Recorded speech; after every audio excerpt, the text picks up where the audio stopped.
Hello, कैसे हो आप लोग? Hello hello hello, good morning to all of you.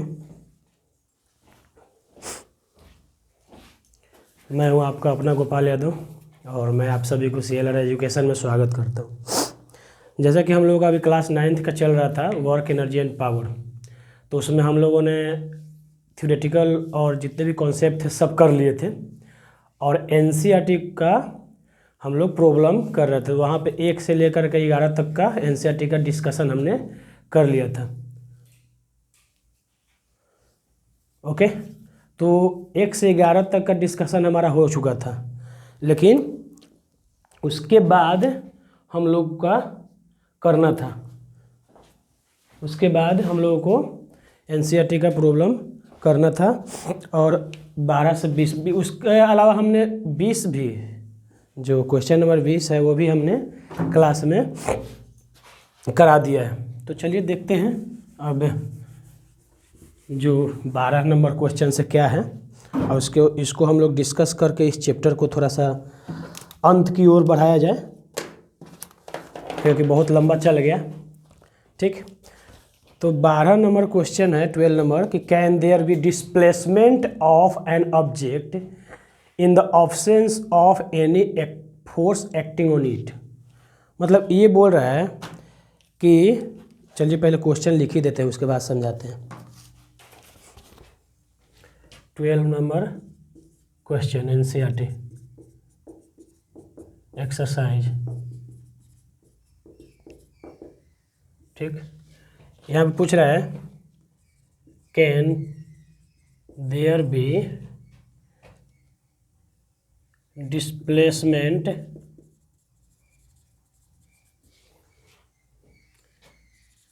of an object in the absence of any force acting on it,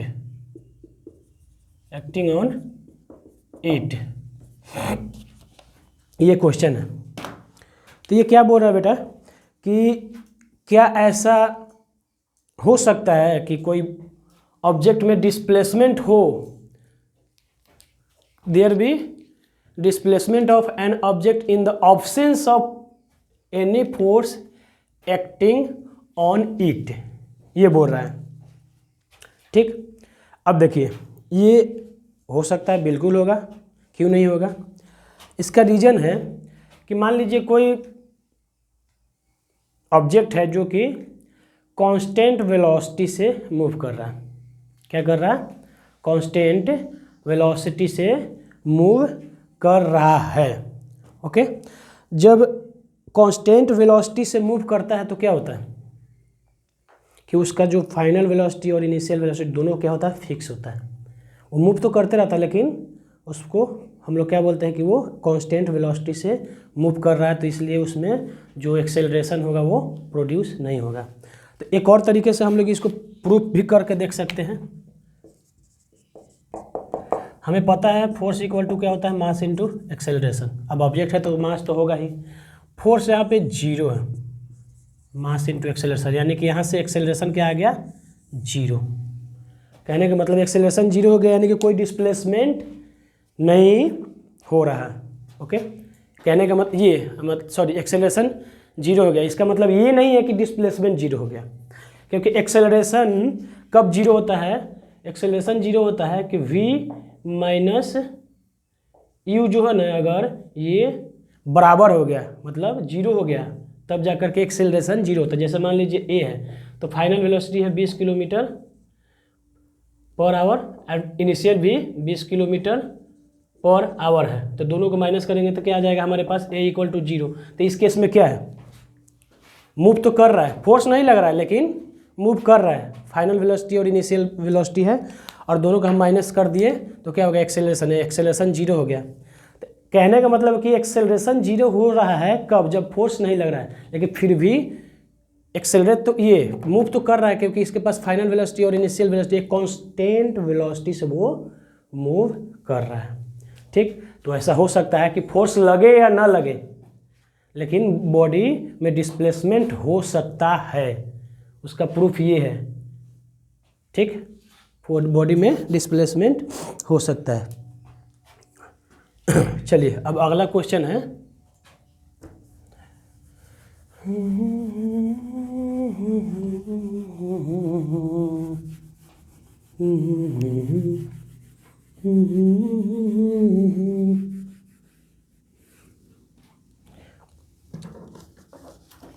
ओए 14 number question है, ये 13 question था क्या? 14 नंबर क्वेश्चन है, an electric heater is heated, electric heater is rated 1500 वाट। मतलब electric heater का power दिया हुआ रेटेड 1500 वाट, मतलब उसका पावर कितना है 1500 वाट है, मतलब उतना चाहिए उसको। How much energy does it use in 10 hour. ठीक, ये एनर्जी पूछ रहा है, तो एनर्जी का फॉर्मूला हमारे पास क्या है? एनर्जी का फॉर्मूला हमारे पास पावर इनटू टाइम है, तो पावर दिया हुआ है, ठीक, और इसको टाइम से मल्टीप्लाई करना है। 10 आवर दिया हुआ तो उसको पहले हम लोग सेकेंड में बांट देंगे, सेकेंड में उसको पहले कर देंगे, उसके बाद हम उसको मल्टीप्लाई कर देंगे। ठीक है, लिख देते पहले क्वेश्चन, उसके बाद हम लोग इसको सॉल्व कर। इजी क्वेश्चन है।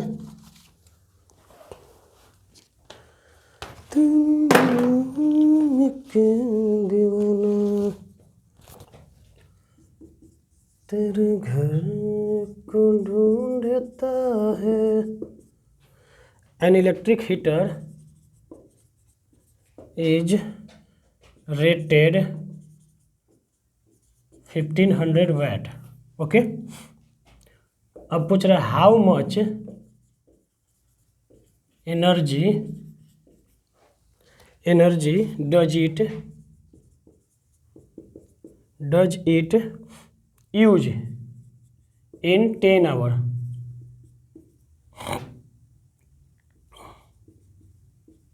ठीक, ये क्वेश्चन है हमारे पास। तो देखिए ये क्या दिया हुआ है, यहाँ पे पावर दे दिया है, पावर दे दिया है 1500 वाट, टाइम दिया हुआ है आपका 10 आवर। क्या दे दिया है 10 आवर, तो इसको हम लोग सेकेंड में अगर तोड़ते हैं तो कितना हो जाएगा बताइए? 60 इंटू 60 करते हैं ना सेकेंड में तोड़ने के लिए, तो 60 इंटू 60, यानी कि यहाँ पे आपके पास हो जाएगा इतना सेकेंड। अब देखिए यहाँ से हम लोग एनर्जी का फॉर्मूला लिखते हैं, पावर इनटू टाइम, यानी कि 1500 वाट इंटू 3600 सेकेंड, यही होगा। ओके, तो इसका आ जाता है आपके पास आंसर 54 पेश 60 आता है। बाप रे, ये आता है। अगर हम लोग इसको ब्रेक करते हैं तो ये हो जाता है 5.4 इंटू 10⁷ जूल। ठीक, इतना हमारे पास आता है। समझ में आ गई बात? तो कुछ नहीं करना था, इसको पावर तो वैट में ही था, इसको केवल सेकेंड में तोड़ देना था। तो वैट और सेकेंड, वैट सेकेंड को क्या बोलते हैं हम लोग? एनर्जी बोलते हैं, जूल में आ जाता है। ठीक, सिंपल क्वेश्चन थी, इससे पहले ऐसे इस टाइप के क्वेश्चन हम लोग कर लिए हैं। अब इसमें अगला क्वेश्चन है 15 नंबर, वो बहुत लंबा क्वेश्चन है, लेकिन ये हमने क्या बोलते हैं क्लास में कराया हुआ है, कंजर्वेशन ऑफ एनर्जी में और ट्रांसफॉर्मेशन ऑफ एनर्जी में हमने इसको कराया हुआ है। पेंडुलम से रिलेटेड क्वेश्चन है, लेकिन कराया है, लेकिन एनसीईआरटी में तो एक बार मैं आपको एक्सप्लेन कर देता हूँ।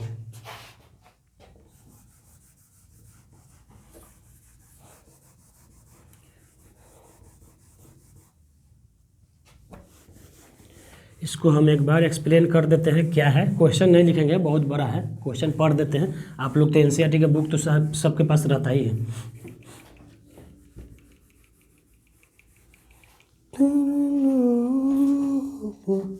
देखिए क्वेश्चन क्या है 15 नंबर कि illustrate the law of conservation of energy by discussing the energy changes which occur when we draw a pendulum bob to one side and allow it to oscillate. Why does the bob eventually come to rest?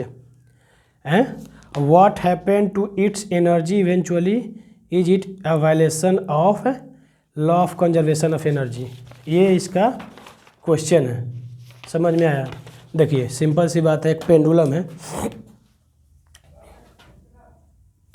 ये pendulum है हमारे पास, ठीक।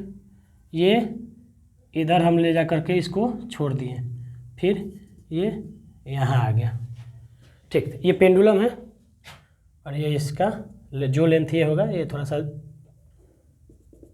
ये होगा, okay. ये हमारा यहाँ पे फिक्स है, पेंडुलम बॉब है। अब देखिए यहाँ पे क्या होता है, हमने इसको रेफरेंस मान लेते हैं, ये जो है रेफरेंस है, ओके। ये हमारा क्या हो गया, एच है, तो ये भी एच है, ठीक। और ये क्या है, मीन पोजीशन है, इसको एक्सट्रीम पोजीशन बोलते हैं। जब आप लोग साउंड में पढ़िएगा वेव वगैरह तो वहाँ पे एक्सट्रीम पोजीशन बोलते हैं। तो अब देखिए क्या होता है,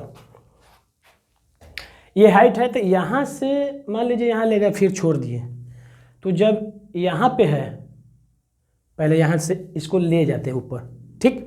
ऊपर ले गए तो इसके पास हाइट है, इसके पास एम है, तो यहाँ पे इसके पास mgh हो गया, यानी कि पोटेंशियल एनर्जी आ गया। क्या आ गया, पोटेंशियल एनर्जी आ गया। और यहाँ पे काइनेटिक एनर्जी क्या होगा, जीरो, क्योंकि एक समय के लिए वो क्या होता है, वेलोसिटी वहाँ पे जीरो हो जाता है, तो काइनेटिक एनर्जी क्या हो जाएगा, जीरो। मैं हाफ पे mv स्क्वायर के लिख रहा हूँ, जीरो, ठीक। अब ये फिर इधर से चलना चालू किया, ठीक, आया यहाँ पे, आया इस पॉइंट पे, तो यहाँ पे तो हाइट जीरो है, तो हाइट जीरो है तो हमारा mgh क्या हो जाएगा, पोटेंशियल एनर्जी क्या हो जाएगा, जीरो, ओके। और काइनेटिक एनर्जी यहाँ पे ज़्यादा होगा, क्योंकि यहाँ पे इसका स्पीड जो होता है बहुत ज़्यादा रहता है, मैक्सिमम रहता है, मैक्सिमम यहाँ पे स्पीड रहता है, ठीक। तो यहाँ पे काइनेटिक एनर्जी हो जाएगा हाफ mv स्क्वायर, यानी कि पोटेंशियल एनर्जी जीरो और kinetic energy half mv square, यानी कि मैक्सिमम रहता है, ठीक। फिर यहाँ से इधर जा रहा है, ठीक, जा रहा, काइनेटिक एनर्जी है यहाँ पे, जा रहा है यहाँ तक, ठीक। यहाँ चला गया तो इसका वेलोसिटी क्या हो जाता है, जीरो। जब मैक्सिमम हाइट पे चला जाता है तो इसका वेलोसिटी क्या हो जाएगा, जीरो। अब वेलोसिटी जीरो हो जाएगा तो काइनेटिक एनर्जी भी जीरो हो जाएगा, ठीक। और चूंकि ये हाइट फिर से मैक्सिमम हाइट गेन कर लिया, तो इसके बाद फिर से mgh आ गया, यानी कि पोटेंशियल एनर्जी आ गया, ठीक। यही क्वेश्चन है। तो ये लॉ ऑफ कंजर्वेशन को फॉलो कर रहा है, वायलेट कहाँ कर रहा है, यहाँ पे जीरो पोटेंशियल एनर्जी, यहाँ पे काइनेटिक एनर्जी मैक्सिमम हो रहा है, ठीक। यहाँ पे मैक्सिमम हाइट पे आपका mgh क्या है, मैक्सिमम है, तो काइनेटिक एनर्जी जीरो है। फिर यही सेम इस हाइट पे जाता है तो mgh मैक्सिमम है, तो काइनेटिक एनर्जी जीरो है, क्योंकि यहाँ पे v जो होता है ना बेटा, इस जो मैक्सिमम हाइट पे v जो है जीरो हो जाता है, फाइनल वेलोसिटी क्या होता है, जीरो हो जाता है। क्योंकि देखिए कोई भी चीज़ ऊपर गया ऐसे, वहाँ से रिटर्न हो रहा है, यानी कि यहाँ आया तो यहाँ पे कुछ पल के लिए, कुछ क्षण के लिए उसका वेलोसिटी जीरो हो गया, यानी कि उस पल पे वहाँ पे क्या हो जाएगा, काइनेटिक एनर्जी जीरो हो जाएगा। क्योंकि वेलोसिटी जीरो हो गया तो हाफ mv स्क्वायर में देखिए क्या हो जाएगा, इसका v जीरो, तो ये सब जीरो हो जाएगा, ठीक। तो यही क्वेश्चन था, ये हमने क्लास में बड़ा अच्छा से एक्सप्लेन भी किए थे, शायद सेकेंड लास्ट लेक्चर में, ये कंजर्वेशन ऑफ एनर्जी पढ़ा रहे थे तब के। तो 15 नंबर क्वेश्चन था बेटा, 15 नंबर क्वेश्चन यही था, और ये law of conservation of energy को फॉलो कर रहा है। देखिए ये mgh आ रहा है मैक्सिमम, तो ये काइनेटिक एनर्जी जीरो, यहाँ पे काइनेटिक एनर्जी ज़्यादा हो रहा है मैक्सिमम, तो उसके रिस्पेक्ट में पोटेंशियल एनर्जी जीरो। फिर यहाँ पे पोटेंशियल एनर्जी मैक्सिमम हो रहा है तो काइनेटिक एनर्जी जीरो। तो ये चीज़ जो होती है ना, कंजर्वेशन ऑफ एनर्जी को आप अच्छे से समझ लीजिएगा। और हाँ, ऐसा नहीं, कंजर्वेशन ऑफ एनर्जी में सिर्फ और सिर्फ पोटेंशियल एनर्जी और काइनेटिक एनर्जी ही होती है। एक क्वेश्चन है, ये आपका 21st क्वेश्चन है यहाँ इसी एनसीईआरटी में ही, बड़ा अच्छा क्वेश्चन है। वहाँ पे बच्चे कंफ्यूज हो जाते हैं कि ये पोटेंशियल एनर्जी और काइनेटिक एनर्जी वाले कॉन्सेप्ट लगाए या कोई दूसरा। ठीक, तो वो क्वेश्चन देखेंगे अभी।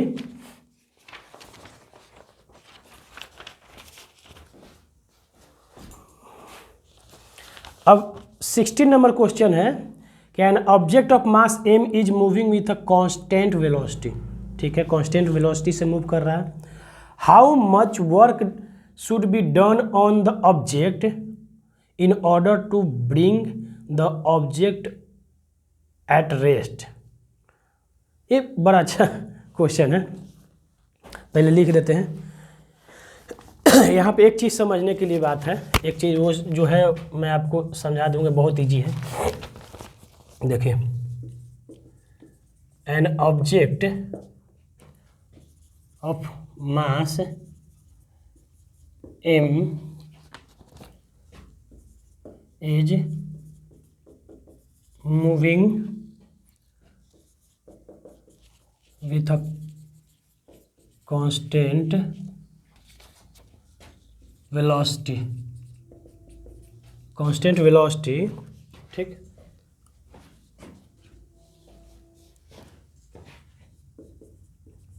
How much work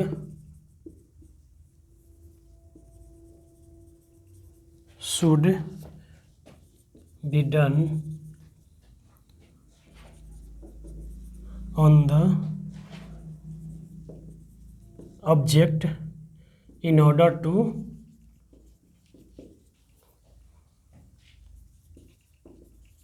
bring the object at rest। इसको रेस्ट पे लाने के लिए कितना काम करना पड़ेगा। अच्छा देखिए, एक चीज़ बताइए हमको कि मान लीजिए कोई ये ऑब्जेक्ट है, ठीक, एकदम सिंपल सी बात सोचिएगा। इसको अगर मूव कराने के लिए हमको 50 न्यूटन फोर्स लग रहा है, इसको मूव कराने के लिए अगर 50 न्यूटन फोर्स की ज़रूरत है, तो इसको रोकने के लिए भी तो उतना ही चाहिए ना। अगर जिसने धक्का से किसी को हम पुश कर रहे हैं, ये धक्का मारा गया उस पे, ठीक, वो मूव कर गया, तो उसको रोकने के लिए उतना ही फोर्स हमें खींचना पड़ेगा ना, तब जाके वो होगा। तो इसको रोकने के लिए क्या करना पड़ेगा, हमें 50 न्यूटन इधर लगाना पड़ेगा, तब तो जा करके ये रेस्ट पे आएगी ना, है ना। ये 50 न्यूटन फोर्स से अगर आगे मूव कर रहा है ये ऑब्जेक्ट, ठीक, तो इसको रोकने के लिए हमें 50 न्यूटन पीछे लगाना पड़ेगा, तभी तो ये रुकेगा। सेम कॉन्सेप्ट को हम लोग यूज करेंगे यहाँ पे, सेम कॉन्सेप्ट को हम लोग यहाँ पे यूज करेंगे। कैसे भाई, देखते हैं। अब कोई भी ऑब्जेक्ट मूव कर रहा है तो उसमें काइनेटिक एनर्जी है। क्या है, काइनेटिक एनर्जी है। तो वर्क कितना हो रहा है, work done on object, moving object, on moving object क्या हो रहा है, हाफ mv², ठीक, हाफ mv², ठीक। v दिया हुआ है, मास है, और कांस्टेंट वेलोसिटी से मूव कर रहा है। ओके, तो हाफ mv² मतलब इतना वर्क है कर रहा है, वो मूव कर रहा है। तो यानी कि जैसे अभी फोर्स वाला एग्जांपल लिया था ना, कि इतना फोर्स से ये मूव कर रहा है, तो उसको रोकने के लिए हमें क्या चाहिए, उतना ही फोर्स की जरूरत है। तो अगर ये मूव कर रहा है तो ये हाफ mv² इसमें है, तो इसको रोकने के लिए भी उतना ही हाफ mv² चाहिए होगा ना। इसको अगर हमको रेस्ट पे लाना है तो उतना ही वर्क करना पड़ेगा हमें, हाफ mv² के बराबर, ठीक। तो चलिए लिखते हैं कि the work done on object, on an object, या ऑन द ऑब्जेक्ट लिख देते हैं, on the work done on the object is equal to change in kinetic energy, change in kinetic energy, change in kinetic energy equal to change in kinetic energy. ठीक, ये हो गया। अब देखिए change in kinetic energy का मतलब कि जो पहले था ना वो तो रहेगा ही। ठीक, तो चेंज इन काइनेटिक एनर्जी क्या होता है? चेंज इन काइनेटिक एनर्जी क्या होगा? जो अभी हमारे पास ये है और इसको रेस्ट में करना है। इनिशियल को हमें क्या करना है? रेस्ट में करना है, तभी तो ये जीरो होगा ना। तो चेंज इन काइनेटिक एनर्जी का मतलब क्या होता है कि final kinetic energy final minus kinetic energy initial करना पड़ेगा। ठीक, यही करना पड़ेगा। तो काइनेटिक एनर्जी इनिशियल क्या है? Half mv²। तो इसको जीरो करेंगे तब तो रुकेगा ना, इसको जीरो करेंगे तब तो रुकेगा ना। तो चलिए, तो काइनेटिक एनर्जी फाइनल तो हाफ mv² ही रहेगा, हाफ mv²। और ये इसको जीरो करना है तो इसको जीरो कर दिए, तो हमारे पास क्या आ जाएगा? हाफ mv² जो है इतना हमें उसे रोकने के लिए चाहिए। उसे रोकने के लिए हमें कितना चाहिए? हाफ mv² की वर्क चाहिए। कितना चाहिए? ये इधर लिख देता हूँ, हाफ mv²। इसको ऐसे सॉल्व करो या डायरेक्ट ये भी बोल सकते हो, डायरेक्ट बोल दो कि इसको जीरो कर देंगे तो हो जाएगा स्टॉप। जैसे फोर्स में 50, ये वाला जो अभी एग्जांपल दिया था, ये 50 न्यूटन है, इसको हमें रोकना है तो इतना ही का फोर्स इधर लग जाएगा 50 न्यूटन बराबर, तो ये रुक जाएगा। ठीक, तो अगर ये हाफ mv² से वर्क कर रहा है, इस ऑब्जेक्ट पे वर्क हो रहा है, तो इसको रोकने के लिए, और उस वर्क से मूव कर रहा है तो उसको रोकने के लिए उसका उतना ही को वर्क उस पर करो ना, जितना जूल इसका होगा उतना ही का उसको फिर से रोकने के लिए लगा दो, हो जाएगा। या इसको सिंपल सी बात है, जीरो कर दो, उससे भी हो जाएगा। या फाइनल माइनस इनिशियल कर दो तो ये तो जीरो हो ही जाएगा इनिशियल वाला, अब फाइनल काइनेटिक एनर्जी तो होगा ही। ठीक, तो ये क्वेश्चन ठीक था, अच्छा क्वेश्चन था, ये बढ़िया क्वेश्चन था। इसमें बस इतना, यही कॉन्सेप्ट याद रखिएगा। इस टाइप का क्वेश्चन पूछते हैं आपको, और ये क्वेश्चन अच्छा क्वेश्चन में माना जाता है तो ये पूछा ही जाएगा। क्वेश्चन का पैटर्न होता है, कोई भी आप बुक उठाए तो उसमें कोई भी चैप्टर है तो 5-6 पैटर्न का क्वेश्चन रहते हैं। ठीक, तो पैटर्न को ध्यान में रखो कि किस पैटर्न के क्वेश्चन को हमने किस टाइप से सॉल्व किया था और उसमें क्या क्या रिक्वायरमेंट होती है। बाकी पैटर्न अगर ध्यान में है तो सारे क्वेश्चन बन जाते हैं सारे। ऐसा थोड़ा ना है कि सबका सब क्वेश्चन अलग ही रहता है।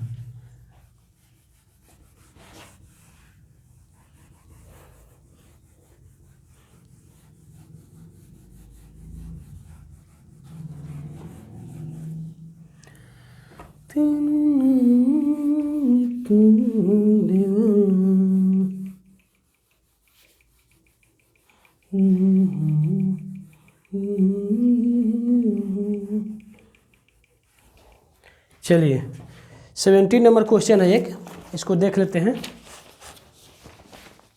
17 नंबर क्वेश्चन, और ये क्या कह रहा है कि calculate the work required to be done to stop a car of 1500 kg moving at velocity of 60 km/h। ठीक, सेम क्वेश्चन है ये, सेम क्वेश्चन जो अभी 16 नंबर हम से सॉल्व किए हैं। इसमें सिर्फ आपको करना क्या है कि जो 60 किलोमीटर है ना उसको चेंज करके आपको मीटर पर सेकेंड में करना है बस। ठीक, तो लिख देते हैं। सेम क्वेश्चन है जो 16 नंबर हमने करा था। Calculate the work required to be done to stop a car of 1500 kg of 1500 kg। Okay, ये 1500 kg का कार है, मूविंग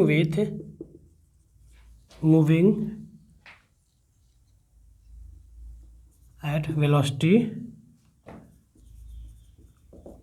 ऑफ 60 km/h। ठीक, ये आपका क्वेश्चन है।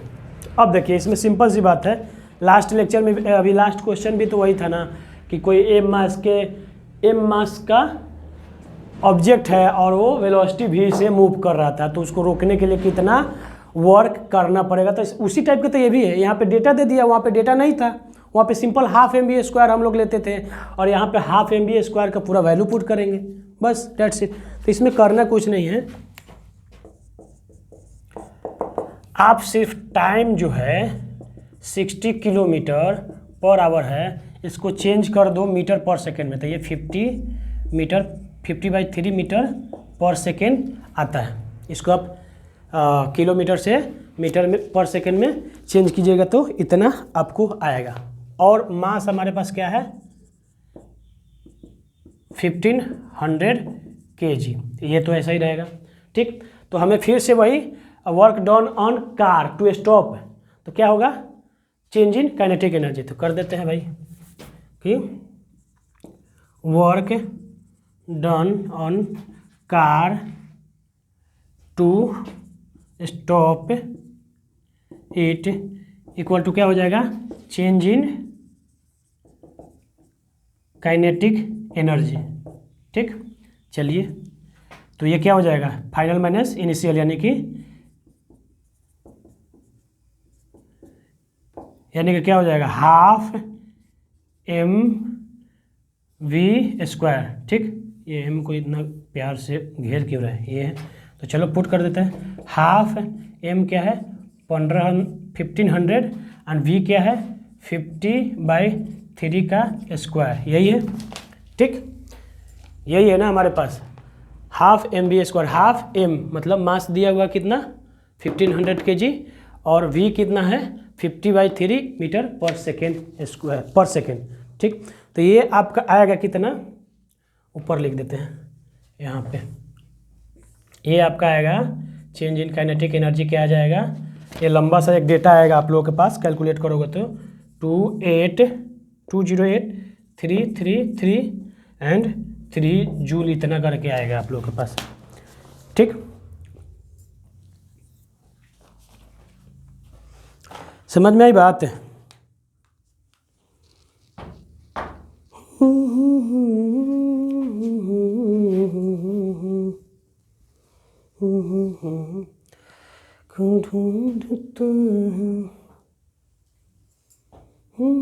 यही है क्वेश्चन, सिमिलर है डायरेक्ट, और ये नहीं लिखना है ना, अगर इतना सारा ताम झाम नहीं करना तो सिंपल सी बात है कि जितना हाफ mv² आएगा वही होगा, क्योंकि उतना ही वर्क करना पड़ेगा। तुम भूल जाओ कि ये है, इसमें कन्फ्यूजन हो रहा है, ये भूल जाओ कि है कुछ भी नहीं है, सिंपल डायरेक्ट हाफ mv² ही लगेगा, एकदम सिंपलेस्ट वे में समझ लो कि हाफ mv² ही लगेगा।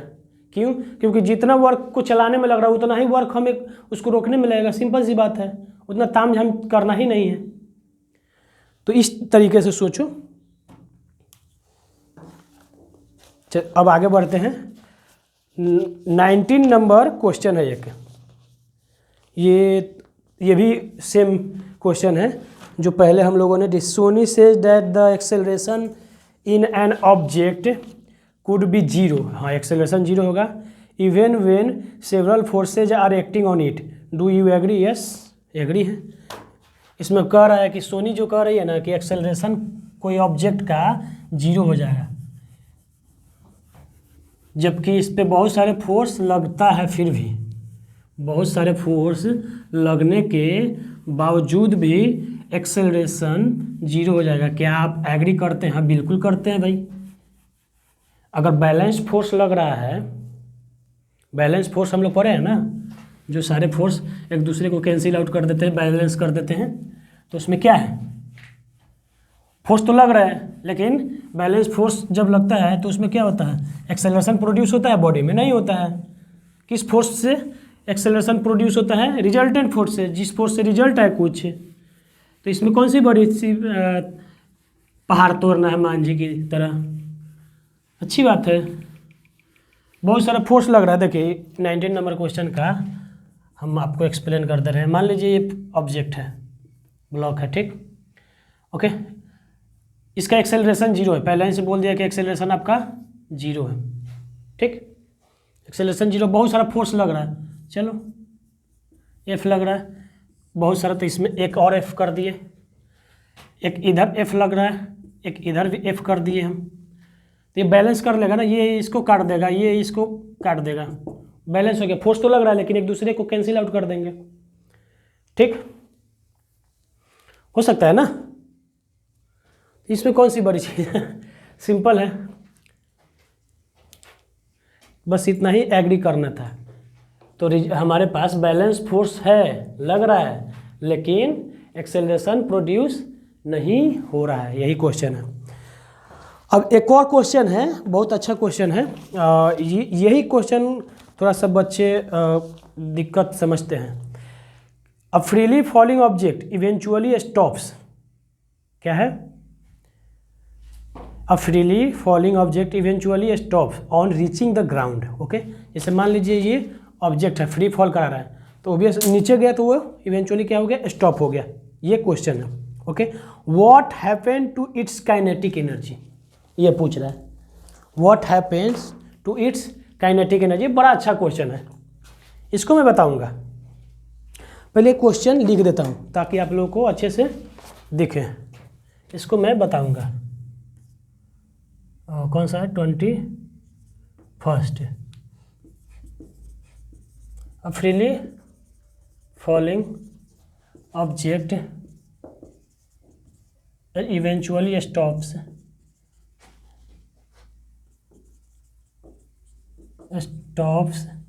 at reaching on the surface.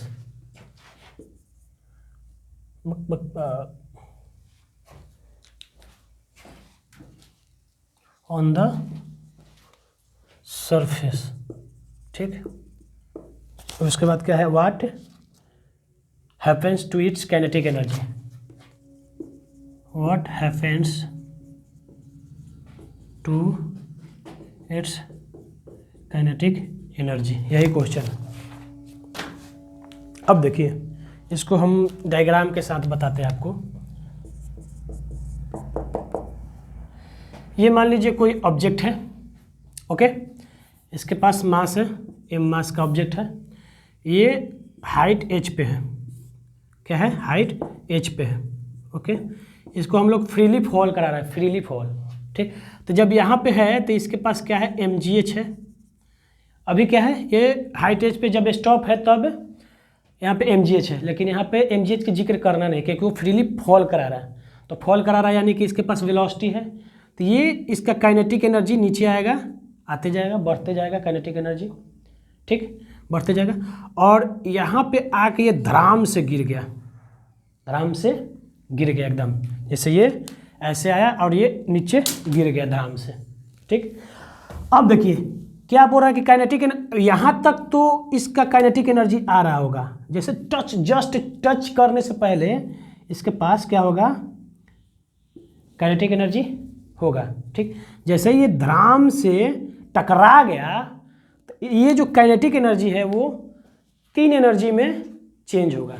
3 कौन, पहला एनर्जी साउंड एनर्जी, ठीक, पहला एनर्जी साउंड, दूसरा हीट एनर्जी, हीट एनर्जी। अब धड़ाम से गिरेगा तो कोलिजन होगा ना सरफेस और इस ऑब्जेक्ट के बीच में, तो कोलिजन होगा तो उसमें से कहीं भी हम लोग पढ़े केमिस्ट्री या फिजिक्स में कि हीट कैसे प्रोड्यूस होता है, कोलिजन की वजह से। फिजिक्स में तो हीट कैसे प्रोड्यूस, कोलिजन की वजह से। जैसे हम लोग ऐसे रगड़ते हैं तो वहाँ भी कोलिजन होता है, किस चीज़ को मारते हैं, लोहे पे देखते हो, लोहे के हथौड़े से मारा जाता है तो चिंगारी फेंकती है, तो क्यों, हीट प्रोड्यूस होता है, क्यों, कोलिजन की वजह से, तो हीट एनर्जी। और तीसरा जो होता है यहाँ पे पोटेंशियल एनर्जी भी होगा। जो बच्चे सोचते हैं ना कि हाइट 0 हो गया तो पोटेंशियल एनर्जी 0 हो जाएगा, नहीं बेटा, हाइट 0 हुआ है ना, लेकिन जब ये धड़ाम से गिरेगा तो इसमें कुछ ना कुछ डिफॉर्मेशन तो होगा ना, इसका शेप चेंज होगा ना, तो इसके शेप चेंज होने के वजह से इसमें पोटेंशियल एनर्जी कुछ आ जाएगा। हाँ, काइनेटिक एनर्जी की जितना नहीं आएगा क्योंकि काइनेटिक एनर्जी 3 पार्ट में टूट गया, काइनेटिक एनर्जी 3 पार्ट में टूट गया, 1, 2 और ये तीसरा पोटेंशियल एनर्जी। समझ में बात, ये 3 पार्ट में टूट गया। काइनेटिक एनर्जी यहाँ से आया लेकर के, और ये जब धड़ाम से फ्रीली गिरा यहाँ पे, तो ये पहला तो साउंड एनर्जी, धड़ाम से आया तो आवाज़ किया साउंड। दूसरा हीट एनर्जी, कुछ हीट प्रोड्यूस हुआ कोलिजन की वजह से। और तीसरा डिफॉर्मेशन, इसके चिथड़े मान लो पचक गए, मान लो कि वो पचक गया, तो पचक गया तो उसमें डिफॉर्मेशन आया ना, तो इस डिफॉर्मेशन की वजह से क्या हो जाएगा, पोटेंशियल एनर्जी आ जाएगा। ठीक, तो ये काइनेटिक एनर्जी 3 पार्ट में डिवाइड हो गया। ये क्वेश्चन बड़ा अच्छा था। ठीक, ये क्वेश्चन अच्छा था, इसीलिए मैंने इसको बताया, क्योंकि ये एनर्जी कंजर्वेशन के साथ साथ ये एनर्जी ट्रांसफॉर्मेशन भी हो रहा है। ठीक, अब यहाँ पे एनर्जी कंजर्वेशन कैसे होगा, यहाँ पर डायरेक्ट बोल देंगे कि काइनेटिक एनर्जी इक्वल टू क्या हो जाएगा, sum of all these, sum of all these equal to हो जाएगा sum of all these energy.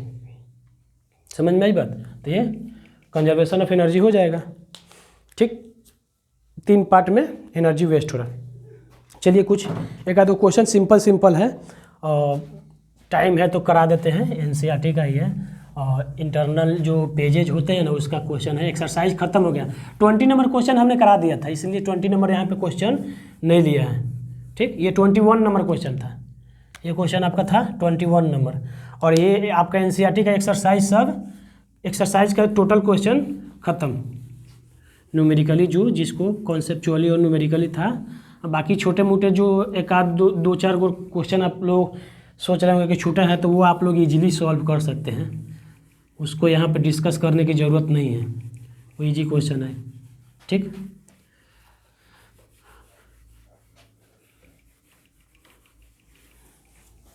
एक क्वेश्चन है कि define 1 watt of power, 1 watt of power, define 1 watt of power. ठीक, ये क्वेश्चन है, ये पेज नंबर कुछ है, उस एनसीईआरटी का ही है। तो एक बात बताइए, पावर इक्वल टू हम लोग क्या पढ़े थे, पावर इक्वल टू क्या पढ़ते, वर्क अपॉन टाइम। ठीक, यानी कि वैट इक्वल टू क्या होगा, वर्क का क्या होता है, जूल अपॉन टाइम का सेकेंड। ठीक, तो यहाँ पे 1 वैट बोल रहा है, 1 वैट तो 1 जूल और 1 सेकेंड, यही होगा। 1 वैट बोल रहा है पावर, तो 1 वैट इक्वल टू क्या, 1 जूल और 1 सेकेंड। तो यहाँ पे हम लोग बोल सकते हैं कि कि अगर कोई ऑब्जेक्ट पे 1 जूल का काम हो रहा है, कोई ऑब्जेक्ट पे अगर 1 जूल का काम हो रहा है 1 सेकेंड में, अगर कोई ऑब्जेक्ट पे 1 जूल का वर्क हो रहा है इन 1 सेकेंड, तो उस जो पावर जो प्रोड्यूस होगा उसी को हम लोग क्या बोलेंगे, 1 वैट ऑफ पावर। लिख देते हैं, the power produced in an object when 1 joule of work is done in 1 second on that object। बस, मतलब कोई ऑब्जेक्ट में 1 जूल का वर्क किया जा रहा है 1 सेकेंड में, तो उससे जो आपका पावर प्रोड्यूस होगा उसी को 1 वैट बोलेंगे हम लोग। ये सिंपल लिखा हुआ ना, 1 वैट इक्वल टू 1 जूल, मतलब जूल पर सेकेंड। ठीक, तो ये सिंपल सा एक क्वेश्चन था जो डिफाइन कभी कभी दे देगा कि डिफाइन 1 जूल। ठीक, तो 1 जूल डिफाइन करने के लिए बोलेगा, मान लीजिए 1 जूल डिफाइन करने के लिए बोल दिया 1 जूल, तो यहाँ से देखो ना 1 जूल पूछेगा ये वाला, तो ये क्रॉस मल्टीप्लिकेशन कर दो, तो क्या हो जाएगा 1 वैट इंटू 1 सेकेंड, ये हो जाएगा 1 जूल। बस इसको समझते रहो, केवल कॉन्सेप्चुअली स्ट्रांग रहिए। ठीक, एक और सिंपल सा क्वेश्चन है, अभी टाइम है तो मैं करा देता हूँ, टाइम देख लेते हैं। हाँ, टाइम है। ठीक, एक क्वेश्चन है सिंपल सा कि अ lamp consume 1000 joule of electrical energy in 10 second, what is it's power. और सिंपल एकदम फार्मूला पे है, वो एक लैंप है, वो एनर्जी दिया हुआ है 1000 जूल, मतलब इतना कंज्यूम कर रहा है, और टाइम दिया हुआ है क्या 10 सेकेंड, ये गिवन है। ओके, ये अब पूछ रहा है कि पावर कितना जनरेट होगा, क्या है क्वेश्चन, क्या, हाँ, what is it's power, what is it's power. तो पावर का फॉर्मूला क्या होता है, एनर्जी अपॉन टाइम। तो एनर्जी कितना दिया हुआ, ये 1000 10 सेकेंड, यानी कि P इक्वल टू क्या हो जाएगा 1000 अपॉन 10 सेकेंड, यानी कि 1 0 से 0 गया, यानी कि 100 वाट, इतना पावर जो है प्रोड्यूस होगा। यही क्वेश्चन एकदम सिंपल से था। तो अब टाइम था तो इसको करा दिया। तो एनसीईआरटी का यहाँ पे हमारा काम ख़त्म हो गया, और हमारा वर्क एनर्जी पावर का यहाँ पे इतिश्री क्या बोलते हैं, द एंड हो गया है। तो 9th क्लास का लेक्चर भी अभी फ़िलहाल के लिए द एंड हो जाएगा, और अब स्टार्ट होगा क्लास 10th का मैग्नेटिक इफेक्ट ऑफ करेंट। अब क्योंकि क्लास 10th का टर्म 2 में electricity and magnetic effect of current syllabus में आ रहा है, ठीक। तो इसके वजह से इलेक्ट्रिसिटी तो हो गया है, हमारा स्टार्ट ही किए थे इलेक्ट्रिसिटी से, लेकिन अभी मैग्नेटिक इफेक्ट ऑफ करंट बाकी है, तो उसको हम थोड़ा अब चालू करेंगे उससे। तो कल से उसका लेक्चर रिकॉर्ड होगा। तो क्लास 9th वाले आप अच्छे से जितना हो गया उसको आप लोग पढ़िए बढ़िया से, और बाकी मिलते हैं जो नेक्स्ट बाकी और साउंड वगैरह होगा तो हम आराम से करेंगे उसको। अभी टाइम है, साउंड सिलेबस में नहीं है, लेकिन मैं पढ़ाऊँगा, क्योंकि बोर्ड के सिलेबस से नहीं चलेंगे, एक्स्ट्रा भी चलेंगे, हमें तो सबके लिए चलना है ना, ठीक। तो धन्यवाद, मिलते हैं नेक्स्ट लेक्चर में, और नेक्स्ट टाइम जब हमारा लेक्चर आएगा तो